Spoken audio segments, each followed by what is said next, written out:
I'm not worried about my tomorrow because he's in my tomorrow today. Right. I said that 50 years ago. Okay, you're not worried about your tomorrow Because he's in my tomorrow today. That is So good. by the time I enter my tomorrow, he has already orchestrated and created. Right. He has already given me the future grace to walk in my tomorrow. Oh, that's good.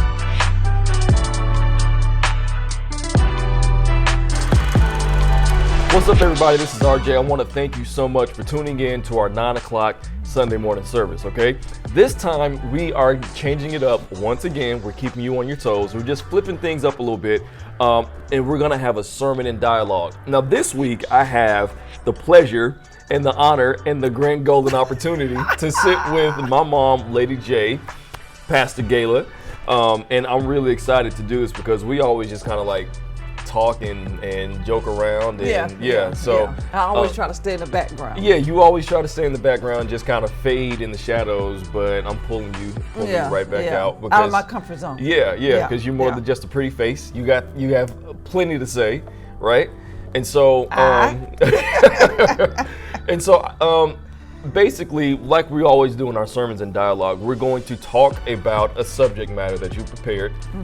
And if you listen, then you'll be able to basically get the sermon in our dialogue, all right? So let's just dive in, all right? Let's go for it. So you mentioned to me the other day, a few weeks ago, about the subject matter of future grace. Future grace. Right? And so can you just talk a little bit about what that means and how you came on that subject matter, and just kind of give us like a brief overview of what you mean when you say future grace? Okay, so I came across a book by John Piper. The GOAT. The GOAT. The GOAT. Greatest of all time. Yeah, right. Gotcha, Brian. The GOAT. The GOAT. My bad. And he had this book called Future Grace. And what really stood out with the future grace is not just the future grace. In that particular book, there's so many different chapters, but the main chapter that stuck out the most was faith in future grace. Faith in future grace. Because, I mean, to me, it's like I got to really believe God for my future. And the way I believe God for my future is I thank Him for the past. And they said, if He done it yesterday, He'll do it today. Right. So I'm not worried about tomorrow. Right. So understanding the time that we're in today with all the pandemic and the COVID and whatever, our future really looks dim. Yeah. It really don't look like happy, you know? Yeah. And so as I began to dive into this book, he really began to unfold that you look better in your future than you look right now. Yeah. So in dialoguing and reading about future grace, it was so empowering to know, hey, he got us. Yeah.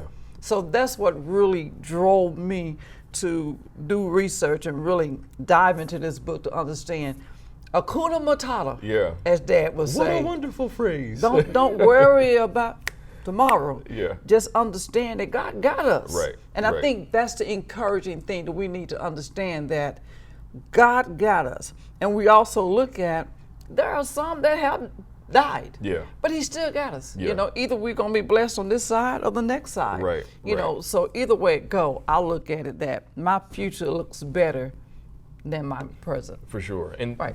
Something that you just said, which I thought was really powerful, I want to make sure that we get this, is that whenever you said our future does look grim, right? It looks a little dim right now, just based on what we see. But whenever we have to rely on future grace, we're able to trust God for our future because we're able to look in the past and see what He's done for us already, right? And I think that that's so powerful because so many times it can get easy to look at where you are right now and look at, especially in the middle of this pandemic, whether it's a racial issue, whether it's a health issue with COVID, whether it's financial, whatever it is, and to look at the future and say, I don't know about this. See that being like that. Exactly. And that's why I said we have to have faith. Right.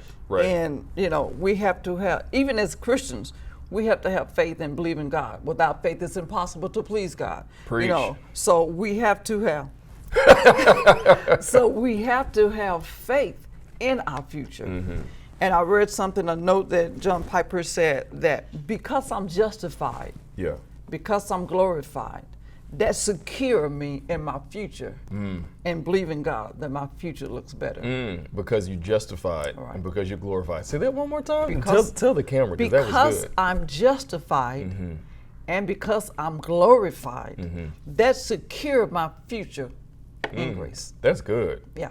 And so there was another thing that you mentioned, right? That we have to just be all the way. Or not in it all. Yeah. Yeah, Right. yeah, But yeah. we have to be like 100% honest about this, right? Right. And just be all the way real and address it the way that it needs to be addressed. Like you said, some people have, whenever we're talking about the like COVID and everything like that that's Correct. going on right now, Yeah. some people have passed away. Correct. When I say Absolutely. some, there's thousands of people all Right. around the world that have Right. unfortunately passed away.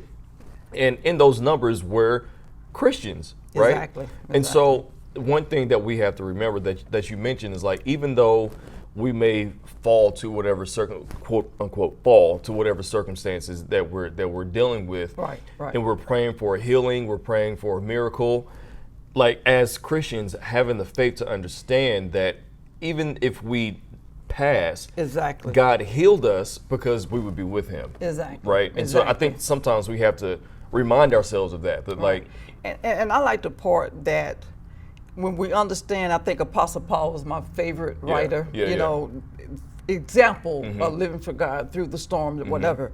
But Paul mentioned a situation that he had. what'd he say?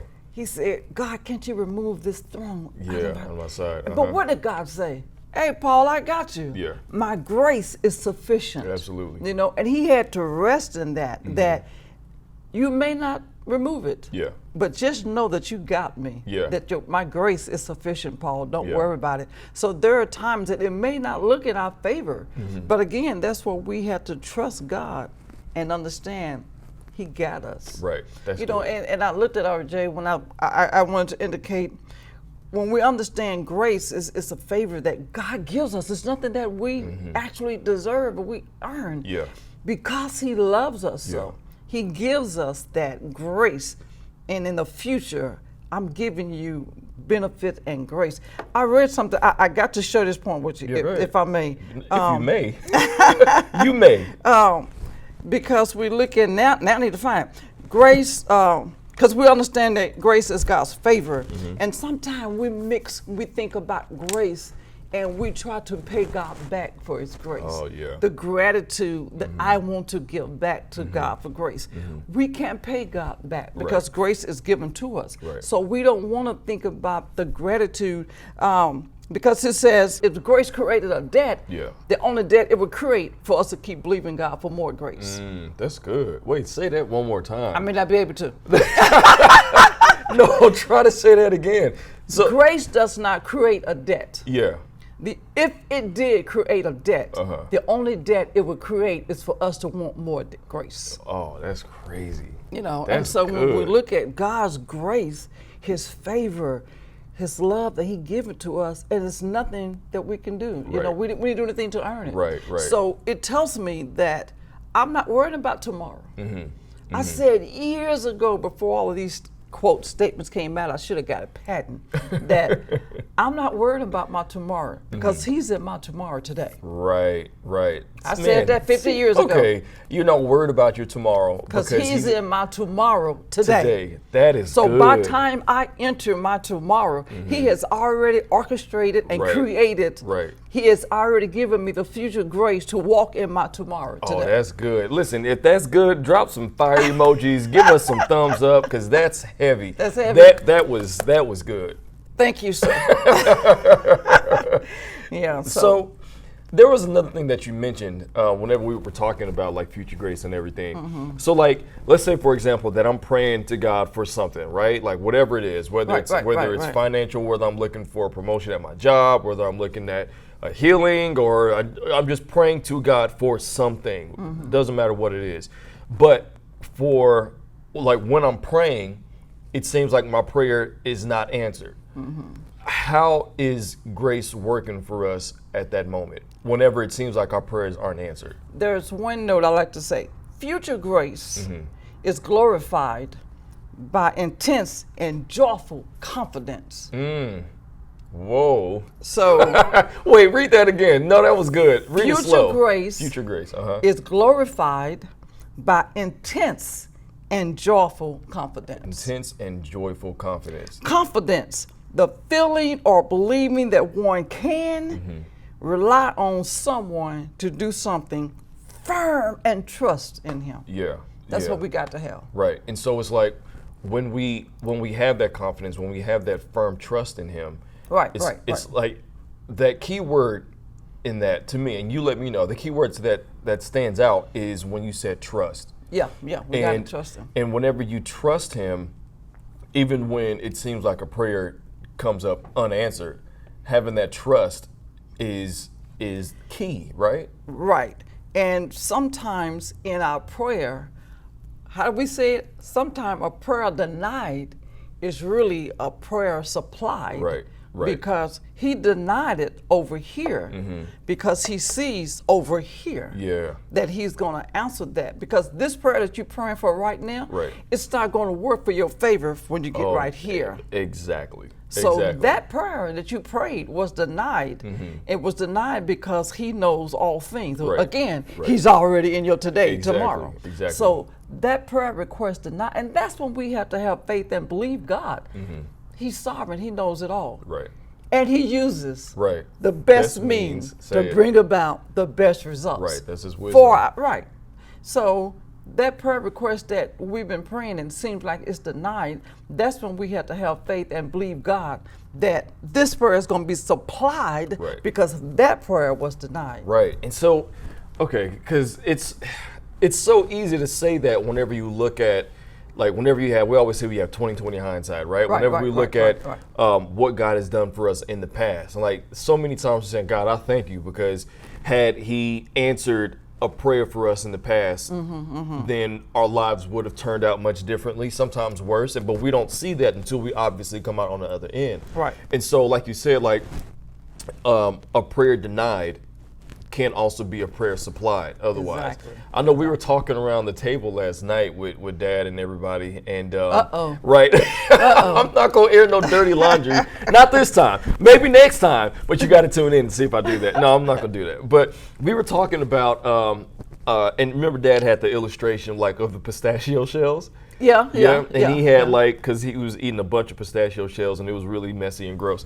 And he had like all the pistachio shells together, right? Like in a cluster. And then he spread them out. Right. And he said that so many times we only focus on this one little minute part of whatever it is that's going on in our lives or whatever it is that God is doing. And we only focus on that thing, but we forget about everything else that goes along with it. We forget about everything else, the bigger picture. And it's impossible for us to see that, but God is the only one that can see the full pistachio shell. Exactly, the whole bag. The entire bag of them, right, but we're only focusing on that one. That we're eating at that time. Right. And that reminds me too, past grace is glorified by intense and joyful gratitude. Past grace is glorified by intense and joyful gratitude. Correct. So, see, that's major. Again, so that gratitude is like, I want to pay God back for what he done. Right. And again, grace does not create a debt. Yeah. Like you said before, the only debt that grace would create is to have more grace, to rely more on God. Right. So like whenever you are thinking about the past things that God has done, the past prayers that he has answered, maybe some of the prayers that he didn't answer in his wisdom, right? Right. How do you think God keeps us from relying just focusing on what he's done rather than focusing on what he's going to do? Like, how does he? I know I threw a curveball, but like, I just want to get your opinion on that, because it can be really easy to just think about everything that he's done in the past and not think about what he's going to do for us in the future. You know, I'm thinking about the statement that I saw and I read, and it says, to rely on God's future grace that he has for us, we must go to the bank of where he has deposited. And going to that bank is through prayer. Oh, okay. When you really find yourself praying to God and going to the bank it's just like you can't make a withdrawal if there's no deposit. Right. God has deposited so many promises in the bank, but it's up to us to go to the bank and get it. Exactly. Yeah. So going to the bank is You've through been preaching this thing. Let's go. So going to the bank of our promises of our future grace, we go to the bank through prayer.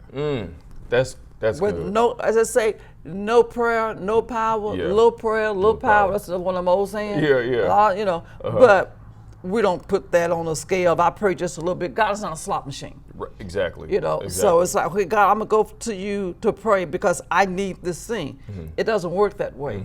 But we find ourselves in His presence, number one, because we love Him. Right. And anybody that you love, you want to be in their presence. You want to spend time with them. Right, babe? Okay. Right. So when we go to when we understand that what He has done for us, that foundation that He has given us, or what He has done for us, by faith, we believe in the future grace. Yeah. And so believing in that future grace by faith, that's a easier said than done type of statement, right? Like it's right. But I think as a Christian, we have to have faith and believe God that we'll save. Right. But see, like whenever you have faith in God for your salvation, you have faith in God to answer your prayers or whatnot. Like just having faith to trust in God is easy to do it. Obviously, when things are going well. Correct. But is that faith? Oh, is that faith? That you trust in God because everything is. It's almost like if I'm a millionaire. It's easy. Do I have to have faith to believe God to pay my light bill? Right. Oh, see, you just flipping stuff. Let me go home. That's good. You know, and I know without faith it's impossible to please God. Yeah. But again, we have to look at it like, is that faith for me to sit in this chair, or is that just a knowledge that I understand this chair is going to hold my 200 pounds? Right. I don't need faith for that, you know? Yeah. But that impossible situation is when I have to trust God and believe God. I have faith that God saved me and I'm going to be with Him. So, but do I have faith that God is going to heal me? Yeah. You know? Yeah. But, and if He doesn't heal me, it does, just like the 3 Hebrew boys. If you don't bring us out, that does not mean that you're not able. Right. So you have to have faith in God in every circumstance and situation, that it may not look like it's in your favor, but you still have to believe God and have faith. He may not do it right here, but like you said, when I get to heaven, I ain't gonna have to worry about wearing glasses. Yeah.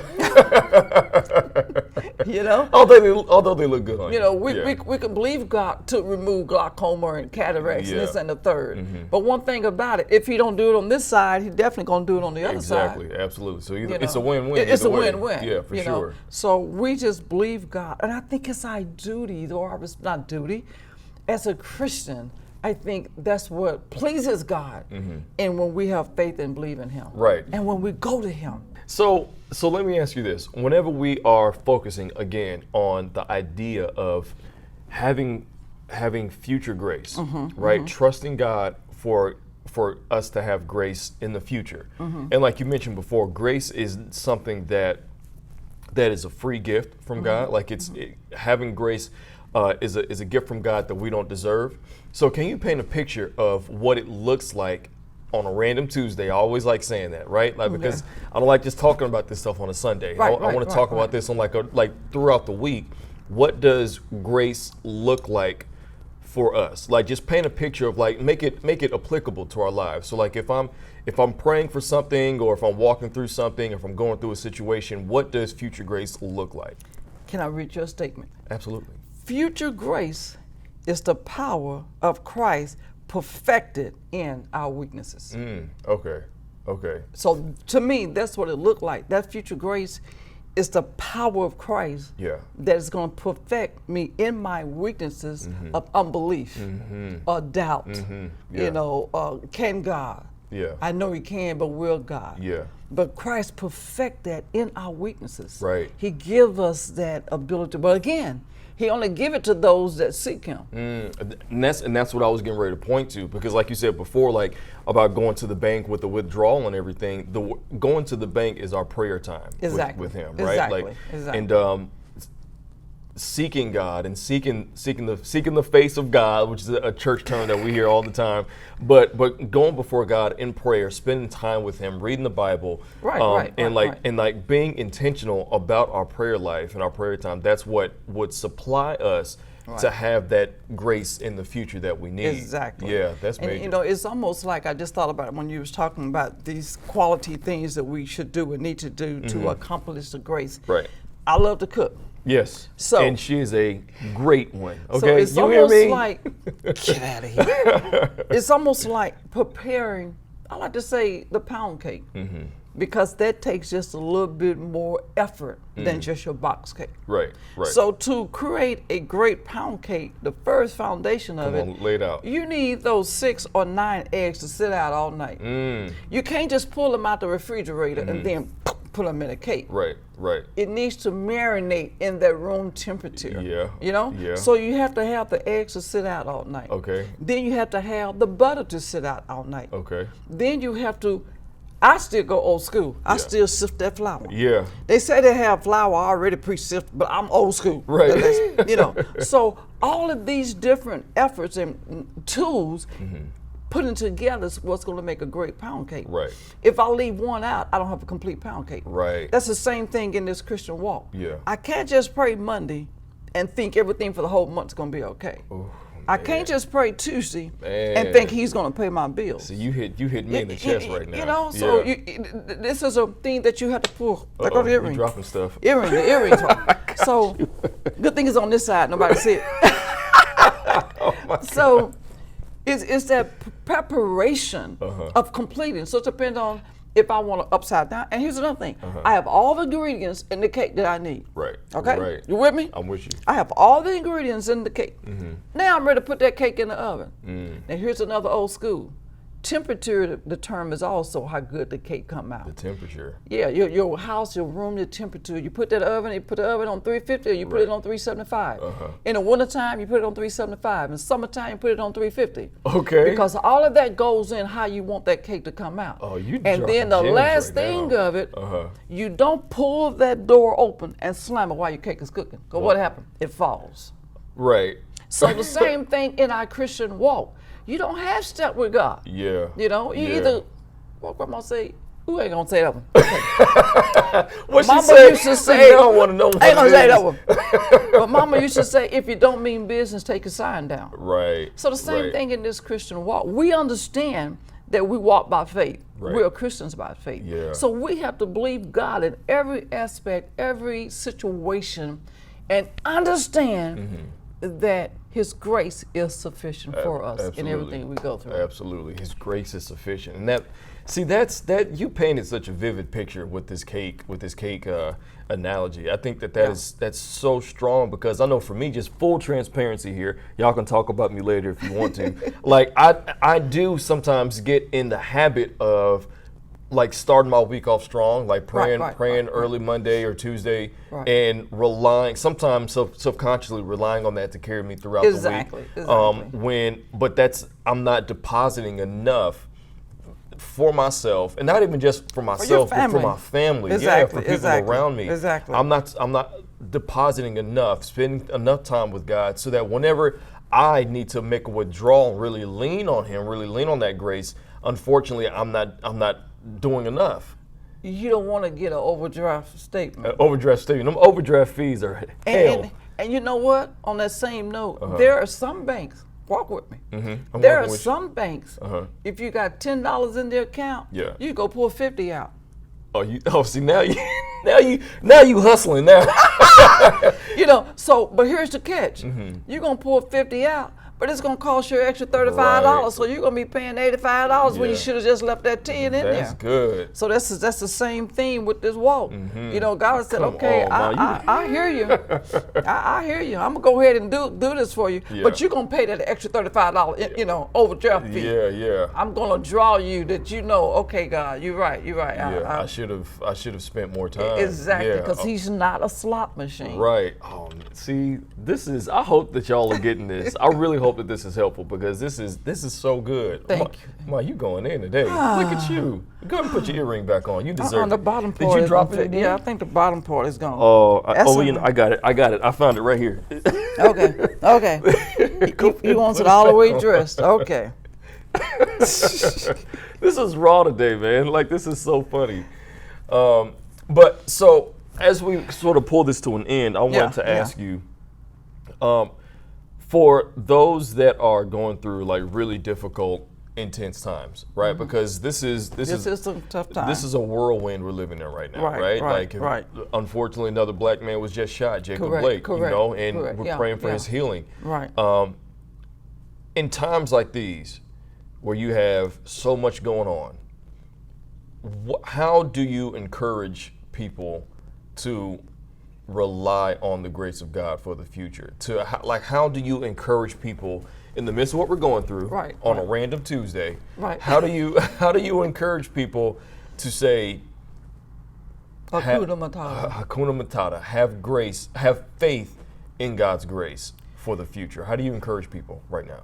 And I want to say, first of all, in talking to people, if they don't understand the principle of God's grace, it's almost like, how do you encourage somebody that really don't understand? So first of all, you have to sort of break it down to, first of all, what is faith? Yeah. You know, what is grace? You know, to understand this is something that God is going to do no matter what, because he loves us. Right. You know, so to encourage someone, you find out where they are. And if they don't understand faith, you know, you try to encourage them and say, hey, you know what? If God did this, you paint them a picture. Can you think in your mind some situation you was in that you thought there was no way possible I'm gonna get out of this situation? Yeah. Did God do it? Right. You know? Right. So it's almost like if he did it yesterday, he's gonna do it today. So I'm not worrying about tomorrow. For sure. So sometimes we have to stop and think about, God, I found myself in a situation that I know could nobody bring me out but you. Right. So we have to rely on, and like I said, not just rest in our past, but it's good to remember what God did before. Absolutely. And with that assurance to know, if he did it for me then, I have no doubt that he won't do it for me again. Absolutely. That's so comforting. And that's, I love that way of thinking because it's hopeful. Right. You know, and I think that is one of the benefits, one of the main benefits that the gospel has to offer people. Correct. The good news of Christ is that there is hope in the darkest of times. Yeah. And what we're talking about right now, future grace, it's a term that's full of hope, that's full of foreshadowing, that's full of prayer, full of faith. For things to come. In a world of what we're looking today, Yeah. I think that's the hard part of this body, is how can a just God have future grace in what we're going through today? Yeah, and that is tough. Right. But you like you said earlier, it's hard to see that if you're not spending time with him. Exactly. It's hard to see that if you're not having that spiritual growth, if you're not spending time in prayer, reading the Bible, and setting out time intentionally to spend time with God. I mean, it's the same thing. If you're not a chef, if you're not a cook, you don't understand the principle and foundation of a pound cake. Right. You just love the benefits of eating. You know? So again, people love the benefits that God gives us. Right. But are you spending time in that preparation to receive that benefit? Yeah, that's good. Mom, this was cool. We got to do this again. Anytime. I'm honored. All right, I'm gonna hold you to it. It's a grand golden opportunity to spend time with my son. Oh, you're not gonna have me blushing on camera. Don't do me like that. So, Mom, can you just close us out in prayer and just encourage the people? We'll wrap this up and bring it to an end. And in my closing, I want to just say, remember, Jesus is the foundation of our future grace. He is the guarantee of our future grace. What better guarantee do we have than Jesus himself? Right. That's so good. So you want me to pray now? Yes. So Father God, we thank you for the opportunity of recognizing who you are, God. those that may have just a little doubt in your future grace, God, I ask you to open up their eyes, open up their ears, that they may be able to receive and hear just how much you love them. You love us so that you died and you rose again for our future. You know, you planned all of this, and our steps are ordered by you, God. Let us realize and have faith and believe that nothing can come nigh us except you allow it. And let us realize that all things are working together for our good. Let us rest in that Romans 8:28. All things, leaving nothing out, God, is working for our good. And God, we thank you that we look better in our future, even if it's in heaven. Yes. We look better in our future than we look today. And God, we forever give you the honor and praise in Jesus' name. Amen. Amen. Amen. That was great. This was a lot of fun. I enjoyed it. Let's You do did? it again. Yeah, you weren't nervous or nothing. You was just kicking it. Awesome. Yeah, this was great. That's because I'm next to you. Oh, whatever. It's because I'm next to you. Listen, I hope that you enjoyed this. If you did, let us know. Drop some comments. Be sure to share this video. Be sure to like our page. Subscribe it. Subscribe to it. Give us a thumbs up. Give us a like. We're doing this, and we're having a great time. And we just hope that this will be encouraging for you this week and in the future. All right. So love y'all. Thanks again. Remember, we're all in this together. Until next time. We hope you enjoyed our live stream service this morning. Just a reminder that if you would like to give to C110, just click the link in the description below, or you can visit our website at church110.com. And if you're a parent or a caregiver, head on over to our website and click the C110 Next tab to get this week's lesson for all of our middle and high school students. Also, we would love to connect with you on our Thursday nights during our digital hangout session to talk, laugh, learn, and pray together. You can find more information on how to join on our website. And don't forget to follow us on social media at Church110, and don't forget to like, share, and subscribe to stay up to date on all of our C110 content. Also, check out our Facebook group for our amazing community and engagement throughout the week. You can find the link to join in the description below. Thanks again for tuning in to our service today, and we hope you enjoyed it. We hope to see you next Sunday. Have a great week.